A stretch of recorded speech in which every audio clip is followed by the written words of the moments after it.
E no vídeo de hoje eu quero conversar com você sobre rotinas e práticas para formar e capacitar colaboradores de uma forma enxuta, quando não há muito tempo e o dono ainda está no operacional. Vamos conversar sobre isso para poder o dono conciliar a menor dependência dele no operacional e formar as pessoas que vão fazer bem feito ou até mais bem feito do que ele ao longo do tempo. Meu nome é Lucas Vercelino e, bom, se você é dono de um negócio e está me assistindo aqui, você vai identificar esse grande desafio que é, cara, você ainda está no operacional e vai ter que treinar pessoas, como alocar tempo para isso, qual tipo de rotina utilizar, que práticas você deve utilizar. É um fato muito importante que chega até um certo ponto, é possível e até desejável tocar um negócio que está começando a escalar de uma maneira mais autônoma, financeiramente é bom porque dá tempo de reservar um caixa, um tempo de fazer de forma mais enxuta, de crescer, mas chega uma hora que o dono chega no talo, né? Chega no teto ali, ele não consegue passar essa barreira e se ele continua insistindo, se ele continua assumindo mais projetos, daqui a pouco ele não tem mais final de semana, ele não vê perspectiva de crescimento, ele não tem mais saúde, não tem tempo com a família e esse é o caso de donos que estão autônomos ou que estão com uma equipe que não está organizada, mesmo uma equipe pequena que ele só conseguiu acabar escalando o estresse, né?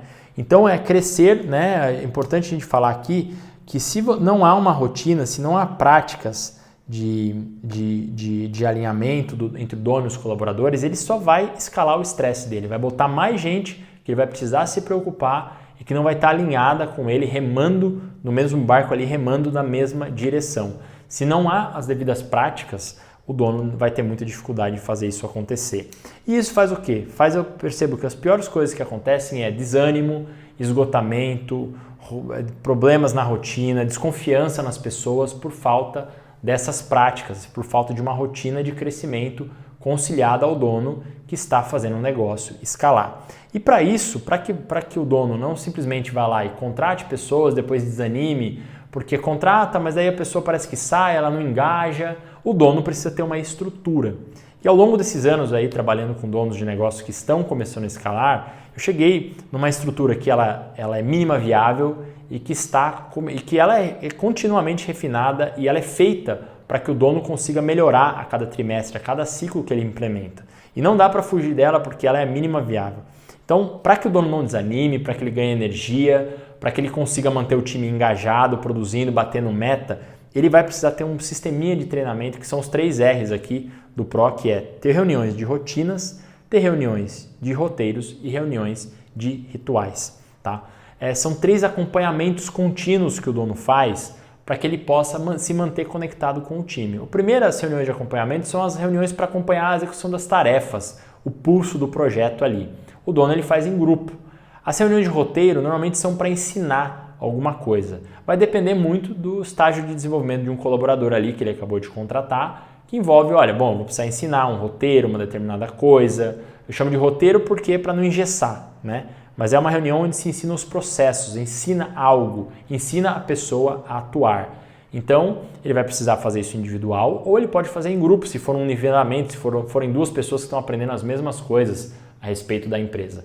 E depois existem as reuniões de cultura, que são reuniões de rituais, que são as reuniões do jeito de trabalhar, de posturas esperadas, de ajustes comportamentais, de alinhamentos mais difíceis, mais intangíveis que precisam ser feitos ali a respeito do comportamento de um colaborador. E é esse sisteminha que o dono concilia através de reuniões bem direcionadas, ele não mistura essas frequências. Ele faz as reuniões de acompanhamento para não precisar microgerenciar, para não precisar ficar tentando entender se o colaborador está andando ou não. Enquanto ele faz essas reuniões, ele já vai conseguindo produzir um sisteminha de acompanhamento simples, mínimo viável, arroz com feijão de projetos. Todo dia lá o que foi feito, o que não foi feito, qual está sendo o obstáculo, ele consegue atuar em cima ali do colaborador.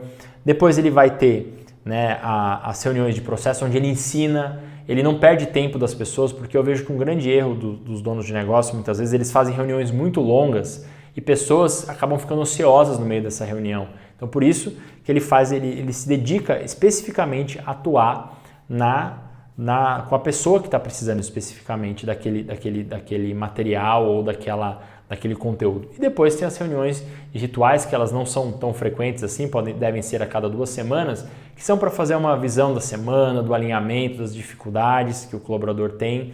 E aí uma coisa que eu preciso alinhar com você que está vivenciando isso. Pode parecer que é muita coisa, pode parecer que você não tem tempo na sua agenda, mas se você realmente quer criar as condições para o seu negócio escalar, você vai precisar sair do modo de eu faço para eu ensino.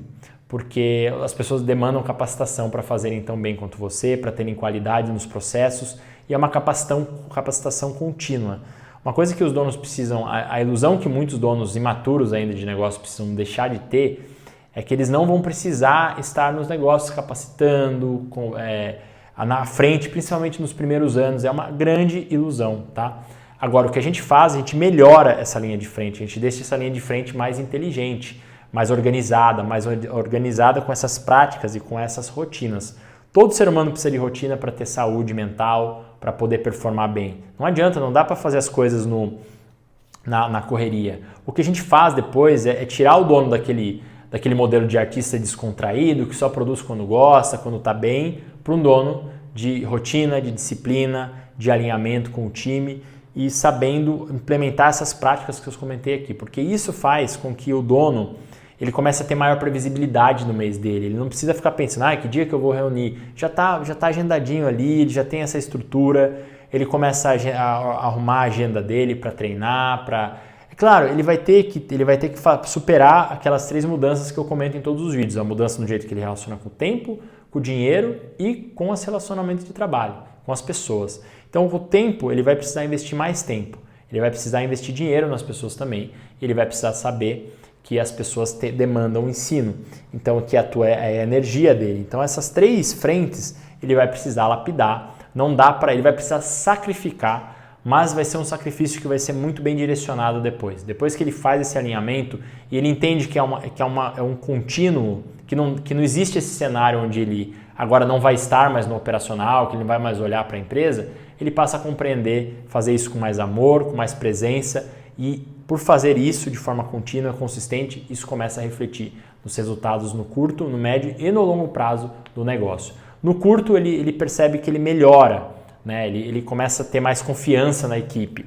No médio prazo, ele começa a ver que a equipe a empresa começa a crescer com mais consistência. E no longo prazo, ele começa a formar lideranças que em 1, 2 anos ali já estão liberando, desafogando ele de muitas coisas no operacional, o negócio passa a funcionar com mais confiabilidade. Beleza? Então essa é a rotina que o dono precisa ter se ele quer formar colaboradores sem escalar o estresse que ele já tem. Beleza? Isso é um investimento de tempo, de energia e de dinheiro que ele faz, mas que é bem canalizado. E não dispersa quando o colaborador sai de forma inesperada, o colaborador não performa bem, que é a pior coisa que ele pode ter na vida dele. Beleza? Então esse foi o conteúdo de hoje, espero que você tenha gostado. Se você gostou, considere dar o seu like e seguimos firmes aqui e até o nosso próximo vídeo.